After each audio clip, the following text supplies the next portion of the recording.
everyone, welcome back to the Freelander 2. So obviously starting issues, it's a non-start. Everybody knew I bought this as a non-start. So I did a bit of faffing round and I actually managed to get it running. But the temperature gauge goes right up to the maximum. The rev counter's fluctuating up and down. It doesn't run very well at times due to this problem.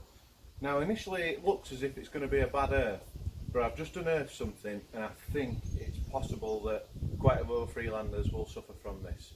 So if you're watching this, just have a quick look, because it may be something that's starting to happen to yours. I'll just quickly show you now. So with the fluctuation of the temperature gauge, I automatically thought bad earth. So I know that the earths aren't good on the first Freelander 2s. So I've removed the earths just to give them a clean. And the air filter duct's in the way to get to the other ones to give them a really good clean. So I've just moved it. Oh dear. Come on camera, now.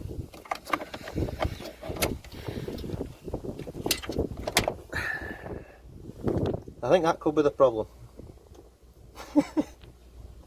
So as you can see, this wiring loom runs straight underneath the ducting for the air filter. So obviously as the engine's vibrating very slightly, it's just rubbing through the wires. So that problem needs to be addressed. So I'll repair that and get back to you on that one.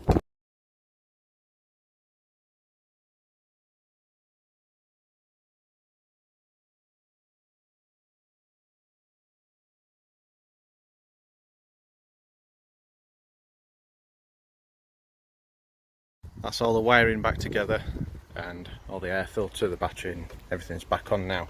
So as you look at the front of your Freelander like this, the wiring is there. You can see all the new tape that I've put around it.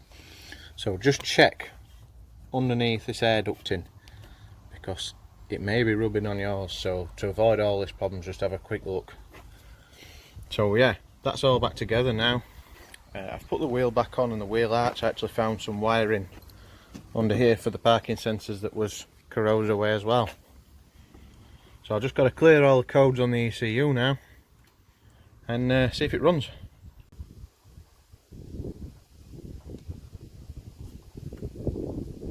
Right, so I've just cleared all the ECUs with my laptop here. Now straight away when I put the key back in, the hill descent warning and the traction control light was off.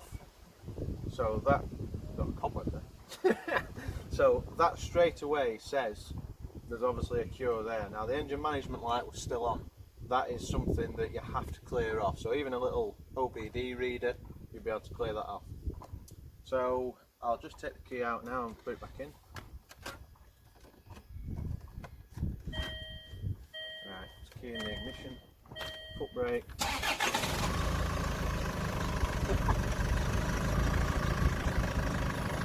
It's a big say the driver's door's open. But there's no warnings on the dash now other than the driver's door's open. So that just goes to show really how much a Canbus system or a broken wire, well a broken wire to do with the Canbus system or any broken wire in general can cause. So this Freelander was a complete non-start. It wouldn't even try and start. There was, in fact I'll just turn it on. I forgot how much these beep. So when I originally bought this car, so when you go to start it up, it didn't do anything apart from light the ignition up. HDC warning come on the dash, engine system failure come on the dash, the temperature gauge was at maximum, and that was it. It literally did nothing else. So the first thing I did when I got it back here was plug the laptop in. Now if it was an ECU, the guy says to me that he reckons the ECU's failed. I was being told definitely ECU failure, etc, etc. So the first thing I did was plug in, and it would not read the engine management system, would not even communicate with it. So I went into the body control module to see what was happening. It read that, it come up with coherence with engine module, no communication with engine module, but a lot of the codes was to do with coherence. Now what that means is the sensors are working, but they're not picking up the signals correctly, or there's something stopping them from picking up the signals. So straight away, you know it's not the ECU, or the ECU is trying to work, but it can't figure out what it's doing. So it was either bad earth or broken wire. Replaced the fuse in the back, it was alright, it didn't blow straight away, so I had a bit of a mess with the wiring underneath. Come back and I actually got it running, but the temperature gauge was still at maximum. There was a lot of fluctuation on the rev counter. There was just all sorts going wrong. I can't even explain, because there was that much stuff going on.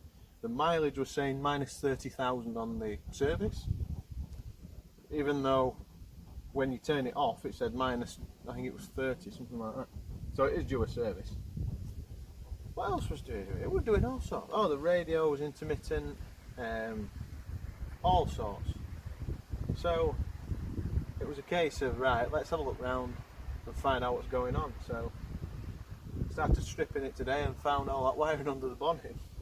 Now it was a Canbus wiring, so I was a bit iffy whether it'd work or not, because some of the stuff, I'm a HGV mechanic, and the wagons at work are notorious for wiring faults. It's to do with the Canbus system.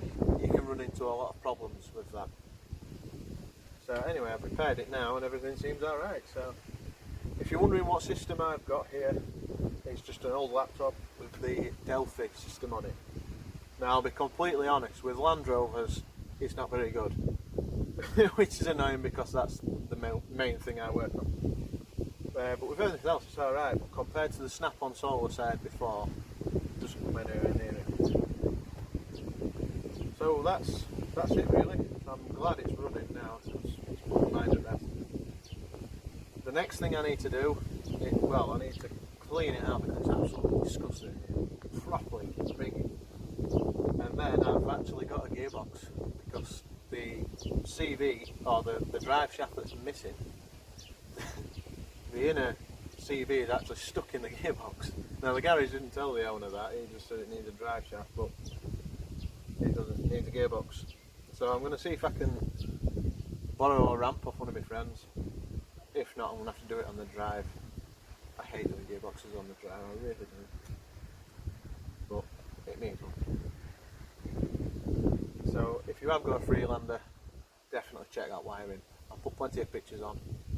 Just open the bonnet, pull the airbox off. You can just pull the airbox up, lift the pipe that feeds air into the airbox, and just have a look at that wiring, because this looks like nobody's messed with it. It looks like it's been like that from the factory. So I'm surprised a few of them haven't done it actually. But there you go.